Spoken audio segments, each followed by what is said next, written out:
গণভোটের প্রস্তাবটা কিন্তু বিএনপির পক্ষ থেকে ছিল।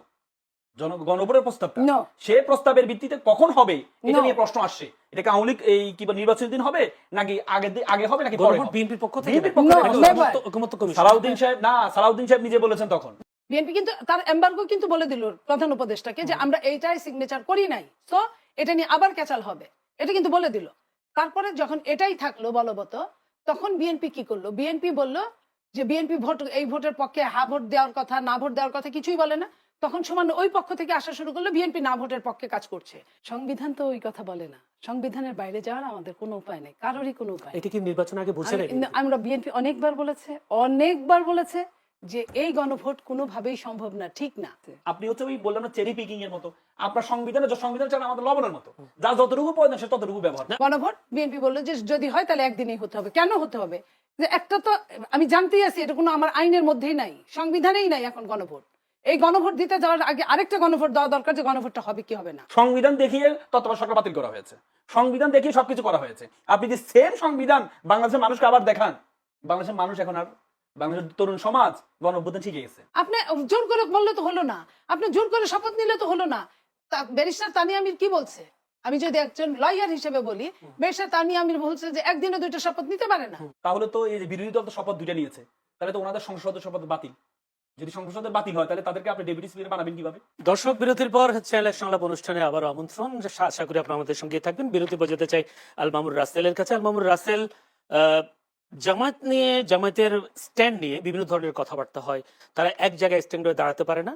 যেমন যদি বলি, এইভাবে বলি, শপথ গ্রহণের অনুষ্ঠানে তারা বলেছিলেন সংসদের শপথ গ্রহণ করবেন না, এবং যদি জুলাই দুঃখিত সংবিধান সংস্কার পরে যদি শপথ গ্রহণ করা না হয় বিএনপি, কিন্তু পরবর্তী করলেন। আবার ইদানিং যা বিএনপি এগিয়ে এসেছে, তাদেরকে সংসদের ডেপুটি স্পিকার দেওয়ার একটা প্রস্তাব তারা করেছেন। একটি জায়গায় বলা হচ্ছে জামায়াত আপাতত জুলাই সনদের বাস্তবায়ন না হলে এই পদটা তারা নিতে চায় না। আমার প্রশ্ন হলো, তারা কি কথা স্ট্যান্ড থাকতে পারবেন, নাকি কয়েকদিন পর গিয়ে ঠিকই বলবেন যে আমরা ডেপুটি স্পিকার চাই? আচ্ছা দেখেন, প্রথম কথা হচ্ছে আপনি ডেপুটি স্পিকার প্রস্তাব দিতে হবে কেন? আপনি প্রস্তাব দিতে হবে, আপনার প্রস্তাব দেওয়ার কি মানে প্রস্তাবটা দিতে হবে কেন? এটা তো গণভোটে পাস হয়েছে, যে গণভোটে পাস হয়েছে, গণভোটের যে প্রশ্নগুলো ছিল 30টা এর প্রস্তাবনা পাস হয়েছে, গণভোটে 59% মানুষ জনগণ ভোট দিয়েছে, এটা তার অধিকার।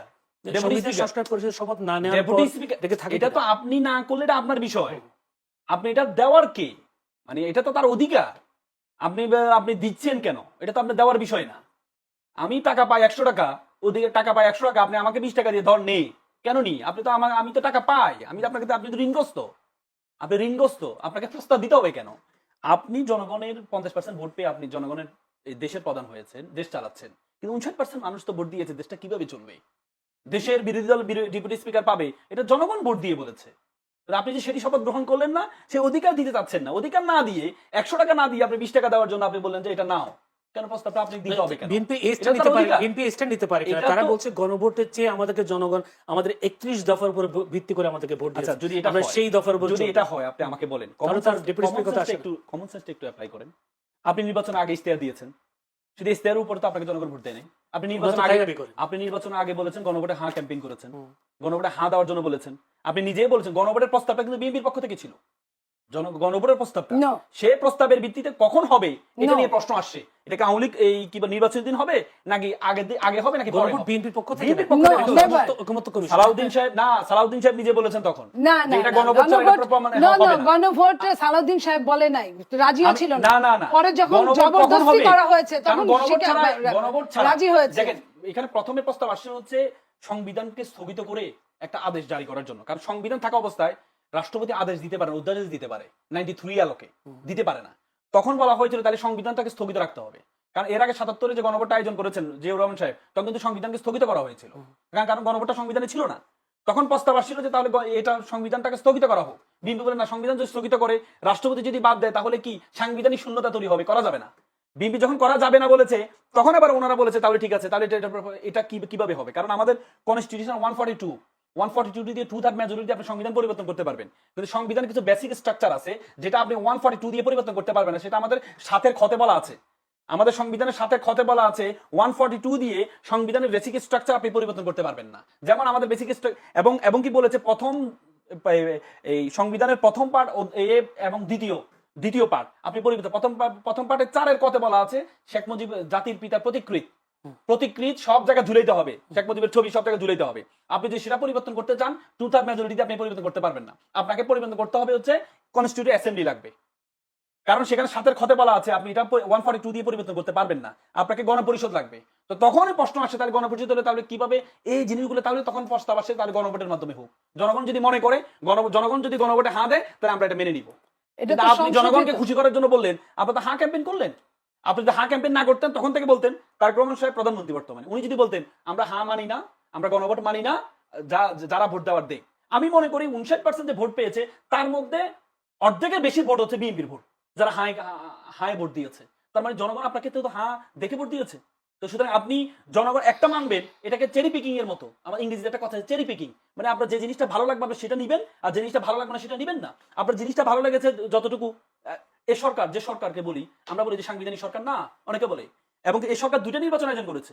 একটা নির্বাচন হচ্ছে জাতীয় নির্বাচন আর আরেকটা নির্বাচন হচ্ছে গণভোট। তাহলে আপনি একটাকে গ্রহণ করলেন চেরি পিকিং এর মতো, আর আরেকটাকে আপনি বাদ দিয়ে দিচ্ছেন।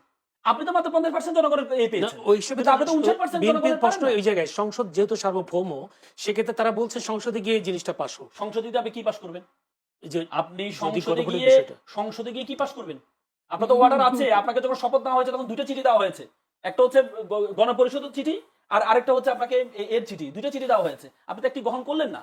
আর সংসদ তো পারবে না এই পরিবর্তন করতে। আপনি যেমন মূলনীতি পরিবর্তন করতে চান, একবার আপনার এরশাদের আমলে আপনি দেখেছেন আমাদের যে হাইকোর্ট আছে, হাইকোর্টকে বিভিন্ন বিভাগে নেওয়ার চেষ্টা করেছিলেন, উনি চেষ্টা করেছিলেন, সংবিধানের মাধ্যমে চেষ্টা করেছিলেন।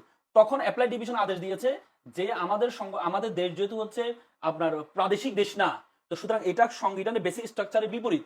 সুতরাং আপনি অ্যাপ্লাই ডিভিশন আদেশ দিয়েছে বেসিক স্ট্রাকচারে গণপরিষদ ছাড়া, কনস্টিটিউয়েন্ট অ্যাসেম্বলি ছাড়া সাধারণ পরিষদ এটাকে পরিবর্তন করতে পারবে না। পরবর্তীতে এরশাদের আদেশকে অবৈধ ঘোষণা করা হয়েছে। সুতরাং আপনি যদি মূলনীতিতে হাত দিতে চান তাহলে এই সংসদ দিয়ে আপনি পারবেন না। আপনার সংসদে কি পাস করবেন? আপনার তো ক্ষমতাই নেই। আপনার 2/3 মেজরিটি 142 দিয়ে আপনি তো বেসিক স্ট্রাকচার পরিবর্তন করতে পারবেন না। আপনার তো কনস্টিটিউয়েন্ট অ্যাসেম্বলি লাগবে, গণপরিষদ লাগবে। তো সুতরাং আপনার একটা জিনিস ভালো লাগবে আপনি সেটা বলবেন। আপনি বলেন যে শপথটা কি নেই, শপথটা নাকি সংবিধানে নেই। শপথটা সংবিধানে না। আচ্ছা আমাকে আপনি বলেন তো, যিনি আপনাকে নির্বাচিত করেছেন, মানে যিনি আপনাকে যে ইলেকশন আয়োজন করেছেন, অন্তর্বর্তীকালীন সরকার যে শপথটা গ্রহণ করেছে, এটা কি আমাদের সংবিধানে আছে? উনি তো প্রধানমন্ত্রী শপথ গ্রহণ করেছিলেন, এবং কি উপদেষ্টারা যারা তারা মন্ত্রীদের শপথ গ্রহণ করেছেন, সেটা তো আমাদের সংবিধানে নেই। তো তাহলে তারা যে বাবা সন্তানকে করেছে, প্রসব করেছে, সে বাবার শুরুটাই তো অবৈধ। তো তাহলে তার সন্তানও তো অবৈধ হবে। আমি মনে করি বিএনপির সবচেয়ে বড় ক্ষতি হবে কি জানেন ভবিষ্যতে? আপনি যদি গণভোটকে আজকে যদি আদালতে ঘাড়ে ঠেকিয়ে আপনি যদি গণভোটটাকে আজকে আদালতের মাধ্যমে যদি আপনি বাতিল করেন, ভবিষ্যতে আপনি যে নির্বাচিত হয়েছেন এই নির্বাচনটাও বাতিল হয়ে যাবে। জি, ধন্যবাদ। আমি একটু যেতে চাই নীলোফার চৌধুরী মনিব। আসলে বিএনপিকে 2/3 আসন পাওয়ার পর অনেকটা কথা উল্টে গেল কিনা? অনেকে বলছেন যে আসলে গণভোটে বিএনপি রাজি হওয়ার পর আবার এটাও অভিযোগ যে গণভোটে রাজি হয়েছেন নির্বাচনটা দেওয়ার জন্য। কেউ বলছেন এই এক ধরনের প্রতারণা। আপনি কি বলবেন? আপনার একটা প্রশ্ন হচ্ছে, বিএনপি অন্তর্বর্তী সরকারের সময় নির্বাচন গণভোটের বিষয়ে বিএনপির বিরুদ্ধে অভিযোগ ছিল বিএনপি জুলাই সনদ মানবে না, বাস্তবায়ন করতে চাইবে না, এরকম অভিযোগগুলো ছিল। আসলে কি সামনে বিএনপি জুলাই সনদ বাস্তবায়ন করবে? দেখেন, অনেকগুলো কথা শুনলাম। একটা ডিগ্রি থাকলে অনেক রকম কথা বলা যায়, কিন্তু সংবিধান তো ওই কথা বলে না। সংবিধানের বাইরে যাওয়ার আমাদের কোনো উপায় নেই, কারোরই কোনো উপায় নেই। এটা কি নির্বাচন আগে বুঝে নেই? আমরা বিএনপি অনেকবার বলেছে যে এই গণভোট কোনোভাবেই সম্ভব না, ঠিক না। তখন তারা বলছে যে আপনার ওইখানের যে চিফ ছিল কি বিদেশি আমেরিকান আলী রিয়াজ সাহেব, উনি একচেটিয়া যা ইচ্ছা তাই করেছে। বিএনপির সামনে একটাই কাজ ছিল, সেটা নির্বাচন, যে কোনো ভাবে নির্বাচনকে হতে হবে, নইলে দেশটা থাকবে না। এটা যে কোনো পুরখা বাংলাদেশের মানুষ বুঝেছিল। তো বিএনপি এই জন্য প্রত্যেকটা ব্যাপারে বিএনপি এমবার্গো দিয়েছে, প্রতিটা ব্যাপারে। প্রথমে যখন গণভোটের কথা আসলো বিএনপি, আপনি খেয়াল করেন, খালি রাসেল বললে হবে না, আপনি খেয়াল করেন বিএনপি এমবার্গো দিয়েছে। তারা বলছে যে তারা আন্দোলন করবে, তারা নির্বাচন চায় না, গণভোট ছাড়া তারা নির্বাচন চায় না। জামাত স্ট্রেট বলেছে, সঙ্গে এনসিপি কে নিয়ে, তার মানে সরকার এনসিপি কে নিয়ে জামাত বলা মানে সরকারের মদত সহ বলেছে। বিএনপি শেষে যখন দেখেছে গণভোট হইলেও কি না হইলেও কি, আপনি আমার কথা শুনলেন না, আমি বললাম গণভোট, বিএনপি বললো যে যদি হয় তাহলে একদিনই হতে হবে। কেন হতে হবে? যে একটা তো আমি জানতেই আছি, এটা কোনো আমার আইনের মধ্যেই নাই, সংবিধানেই নাই এখন গণভোট। এই গণভোট দিতে যাওয়ার আগে আরেকটা গণভোট দেওয়া দরকার, যে গণভোটটা হবে কি হবে না। রাষ্ট্রপতি এই অধ্যাদেশ দিতে পারে না। তো ৭২-এর সংবিধান, যে সংবিধান আছে তার মধ্যেই এটা নাই। এখন ওই ৩টা পর্যন্ত গণভোট হয়ে গেছে, তারপরে নাই, এটা শেষ করে দিছে। তাইলে আপনার গণভোটটা যেটা নাই সেটা হইলে কি না হইলে কি, বিএনপির কথা হইলো আমার নির্বাচন দিয়ে কথা। বেশ, বিএনপি শেষে বললো একদিনে হতে হবে। জামাত আবার আন্দোলনের ভয় দেখাইলো, আন্দোলনে মাঠে নামলো, তারেক রহমানের গালাগালি করলো, বিএনপিরে গালাগালি করলো, বিএনপি ওই জায়গা থেকে সরলো না। এতে কি হলো দেখেন, জুলাই সনদ নামে যেটা করলো, বিএনপির অনেকগুলো নোট অফ ডিসেন্ট ছিল, আপনারা জানেন, নোট অফ ডিসেন্ট সহ বিএনপি সিগনেচার করেছিল জুলাই সনদে। কিন্তু প্রধান উপদেষ্টা যখন এটা প্রকাশ করলেন তখন কিন্তু এমবার্গো গুলো একটাও ছিল না, নোট অফ ডিসেন্ট গুলো ছিল না। বিএনপি কিন্তু প্রতিবাদ করলো। বিএনপি প্রতিবাদ করার পরে তারা কিন্তু কেউ, না প্রধান উপদেষ্টা না জামাত, তাদেরও কিন্তু চারটা কিন্তু কারোরই মানা সম্ভব না। কিন্তু তারা মনে করলো যেহেতু সরকার জামাতের পক্ষে, সরকার এনসিপির পক্ষে, তারা মনে করলো যে হ্যাঁ এটা আমরা মেনে নিতে পারি। তারা সরকারের সঙ্গে কথা বললো না, সরকার এক চেটিয়া এটা নিয়ে করলো, বিএনপি এইদিকে মাথা ঘামালো না। বিএনপি নির্বাচনের দিকে আমি বলি, আমি আপনার কথা, আপনি যেটা বলবেন আমি ধারাবাহিক আসছি। বিএনপি শেষ করে দিল, ঠিক আছে ইলেকশন হোক। বিএনপি কিন্তু তার এমবার্গো কিন্তু বলে দিল প্রধান উপদেষ্টাকে যে আমরা এইটাই সিগনেচার করি নাই, সো এটা নিয়ে আবার ক্যাচাল হবে, এটা কিন্তু বলে দিল। তারপরে যখন এটাই থাকলো বলবৎ, তখন বিএনপি কি করলো, বিএনপি বললো যে বিএনপি ভোট, এই ভোটের পক্ষে হা ভোট দেওয়ার কথা, না ভোট দেওয়ার কথা কিছুই বলে না। তখন সামান্য ওই পক্ষ থেকে আসা শুরু করলো বিএনপি না ভোটের পক্ষে কাজ করছে, বিএনপির অমুক জেলায় অমুক থানায় না ভোটের পক্ষে বলছে। এখন যে কোনো একটা মানুষ তার মতামত ব্যক্ত করতেই পারে একটা দেশে, স্বাধীন দেশে। সেইখানে বিএনপি প্রথমে নির্বাচনী চিফ কোঅর্ডিনেটর নজরুল ইসলাম খান সাহেব বললেন, সেটাকে তারা মানলো না। তারপরে মহাসচিব বললেন, সেটাও মানলো না। তারপরে যখন খোদ চেয়ারম্যান বললেন একটা সভায়, তখন বললেন উনি ভয় পাইছে, তাই বলছে। উনি বলছে ঠিকই, কিন্তু ওনারা কাজ করে না। আজকে যেভাবে ওই আপনি বলবেন দেখে আমি এটা বললাম, এই কথাটাই আমি ওই জায়গায় যে গণভোট আমি মানি না, যদি বলি এমবার্গো ছিল সেই কারণে আমি মানি না, তারপরও রাজি হয়ে আবার গণভোটে হার কথা বলবো। এইখানে আমি বলি, এইখানটা বলি যে জিনিসটা আপনার একটা ডিম আপনি মুরগিতে তা দেওয়ার জন্য বসাইছেন, যে ডিমটা কাঞ্জা হয়েছে, এটার আপনি যত দিন 33 দিন বসায় রাখেন আর 60 দিন বসায় রাখেন, ওই ডিমের বাচ্চা ফুটবে না। এটাই কনফার্ম। বিএনপি জানে যে 2/3 মেজরিটি থাকলে এই ডিমে বাচ্চা ফুটবে না। আর যদি 2/3 এর নিচে হয় তাহলে জবরদস্তি করে তারা নিবে ঠিক, কিন্তু আইনকে তারা মানবে না। তো এই যে আইনকে মানবে না, জবরদস্তি করে নিবে। এখন বিএনপি 2/3 মেজরিটি, তার আগে আমি বলি, তার আগে বলা হয়েছে না যে সংসদ যেটা ফাইনাল করবে, সংসদ ফাইনাল করবে। তাহলে সংসদ যদি ফাইনাল করে, এবং ওইখানে আলী রিয়াজ আরেকটা প্যাচ কি দিয়েছে যে 180 দিনের মধ্যে যদি না করা হয় অটোমেটিক হয়ে যাবে। অটোমেটিক, এটা কি মামার বাড়ির আবদার যে চাওয়ার সঙ্গে সঙ্গে পাওয়া যাবে? আপনার সংবিধান যে কথা বলবে, সংবিধানের বাইরে কথা বলা কারো কোনো এখতিয়ার নাই। আপনার গত সরকার ইন্টারিম গভর্নমেন্ট, সেও কিন্তু সংবিধান মান্য করেই আসছে, যে কারণে রাষ্ট্রপতিকে উৎখাত করতে পারে নাই তারা। ওই রাষ্ট্রপতির হাত দিয়ে কিন্তু তারা শপথ নিয়েছে। তো সেইখানে আমি বলছি, সংবিধান মাইনে যদি কাজ করা হয়, এখনো যদি সংবিধান মেনে কাজ করা হয়, 2/3 মেজরিটি ওইখানে মাস্ট। 2/3 মেজরিটি হা জয়যুক্ত না হলে এই আইন পাশ হবে না। এখন হা জয়যুক্ত হওয়ার জন্য যা যা করার, সেটা যদি বিরোধী দল, আমি সম্মানের সাথে বলছি, যদি বিরোধী দল করতে পারে, এর মধ্যে যেটা এইখানে যে এই যে ডেপুটি স্পিকার, এইখানে এটা বিএনপির বদান্যতা। এখনো তো পাশই হয় নাই। আপনার পাশ হওয়ার পরে না আপনার বাধ্যবাধকতা থাকবে, আপনি জোর করে বললে তো হলো না, আপনি জোর করে শপথ নিলে তো হলো না। ব্যারিস্টার তানিয়া আমির কি বলছে, আমি যদি একজন লয়ার হিসেবে বলি, ব্যারিস্টার তানিয়া আমির বলছে যে একদিনে 2টা শপথ নিতে পারে না, তাহলে আগে শপথটা ভঙ্গ হয়ে যায়। স্বাধীন মালিকও তাই বলেছেন। তাহলে আপনি আগুন নিয়ে খেলতে পারেন, আমি তো আগুন নিয়ে খেলতে পারি না। ওই যে ব্যারিস্টার রুমিন ফারহানা, ও তো স্বতন্ত্র নির্বাচন করেছে। নর্মাল নিয়মে কি করা উচিত ছিল রুমিনের শপথ নেওয়ার কথা ছিল। রুমিন কেন নেয় নাই? কারণ রুমিন আইনের লোক, রুমিন বুঝেছে যে এই শপথ নেওয়া যাবে না। বিএনপির লোক না। এখন আপনি এটা বললেন না, বরং একজন বন্ধু যখন শত্রু হয়, এর মতো শত্রু আর কেউ হয় না। বিএনপির ও নিজের লোক ছিল বিএনপির, কিন্তু এখন বিএনপি যখন বহিষ্কার করেছে, সে যখন অন্য চিন্তা ভাবনা করছে, সে যখন পাশ করেছে, তখন সে বিএনপি পারলে বিএনপির পাশটা বদনাম করবে, সুনাম করবে। আপনার কি স্বরাষ্ট্রমন্ত্রী, বর্তমান স্বরাষ্ট্রমন্ত্রী যখন সালাউদ্দিন আহমেদ ছিলেন, তখন তার একটা বক্তব্য নিশ্চয়ই আপনিও শুনেছেন, যে একই দিনে যদি শপথ হয়, গণভোট হয়, আমরা একই দিনে 2টা শপথে সই করবো, সমস্যা তো নাই। এই কথাও তো তিনি বলেছিলেন। আমি বলি উনি কি বলেছিলেন ভোটের আগে, আমি সেটা বলছি না। আমি আপনার আইনের মারপ্যাচ গুলোর কথা বললাম। এইখানে না, আগেই বলছে, আগেই সবকিছু বলছে, এটাও তো বলছে। একটু যেতে চাই আলমামুর রাসেল, আপনার কাছে একটি প্রশ্ন, আমি এটা একটু বলি। না, আমি শেষ করে প্রশ্নটা করে আমার কাছে খুবই কম সময়, যদি ভাবে বলি, আপনি নিশ্চয়ই খবরটা পেয়েছেন, গার্ডিয়ান একটা নিউজ হয়েছে, আওয়ামী লীগ ফেরার মানে একটা চক্ষুষে আওয়ামী লীগ ফেরার জন্য আমরা দেখলাম নির্বাচনের পর আওয়ামী লীগের বিভিন্ন অফিস আদালত অফিস কার্যালয়গুলো খুললো, তাদের জাতীয় পতাকা তোলা হলো এবং কেউ কেউ আবার আজকে চিফ প্রসিকিউটর তিনি বলছেন বিচারের জন্য বলেছেন তিনি শেখ হাসিনাকে ফেরাতে পারবেন বা ফেরাতে চেষ্টা করছে সরকার। এখন আপনার কি মনে হয় আসলে আওয়ামী লীগ খুব শিগগিরই ফিরছে? প্রথম একটা যারা 26শে মার্চকে তারা ঘিরে ফেরার একটা চেষ্টা করছে। দ্বিতীয় প্রশ্ন, তৃতীয় প্রশ্ন হলো বিচারের জন্য শেখ হাসিনাকে ফেরানো সম্ভব কিনা? আওয়ামী লীগকে ফেরাবে এটা আমার কাছে কেন যেন মনে হয় বিএনপির নির্বাচনী কমিটমেন্ট ছিল তাদের সাথে। না হলে আপনি দেখেছেন বিভিন্ন জেলাতে তাদের অফিস উদ্বোধন করছেন বিএনপির এমপি, খুলে দিচ্ছেন উদ্বোধন করে তালা না, এখানে আবার প্রতিবাদও করেছে, যেটা কথা আপনি যখন এমপির পক্ষ থেকে যখন তালা খুলে দিচ্ছে, একটা আইনের আলোকে নিষিদ্ধ সংগঠন, আমাদের আইনে আছে, সন্ত্রাস বিরোধী আইনে আছে যে আপনি নিষিদ্ধ সংগঠনের সহযোগিতা করলেও আপনি অপরাধী, আপনি তাদের প্রচার করলেও আপনি অপরাধী, সেখানে আপনি তার তালা খুলে দিচ্ছেন। আজকে আপনি সেই প্যাসিজমের রাষ্ট্রপতি ছিলেন চুপ্পু সাহেব, সেই চুপ্পু সাহেবকে আমরা এখন আজকে মির্জা ফখরুল ইসলাম সাহেব কি বলছেন আমি কোর্টে আনপোর্ট করে একটু পড়ে শোনাই। রাষ্ট্রপতি হওয়ার মতো বিএনপিতে 3-4 জন আছেন, কিন্তু প্রশ্ন হচ্ছে এখনই রাষ্ট্রপতি নির্বাচন আলোচনা কেন?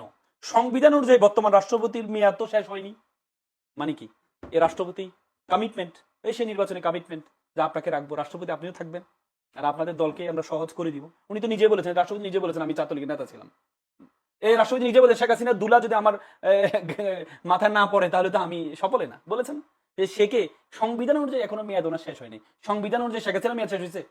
আরে ভাই এটা বিবেকটা কাজে লাগান রে ভাই। সংবিধান অনুযায়ী উৎখাত করেছে, সংবিধান অনুযায়ী শেখ হাসিনা উৎখাত কি সংবিধান আছে? আপনি একটা প্রধানমন্ত্রী উৎখাত করে দিবেন, সংবিধান আছে? উৎখাত করেছে জনরোষে। আহা, তো সংবিধান অনুযায়ী প্রধানমন্ত্রী কে বাংলাদেশে এখন?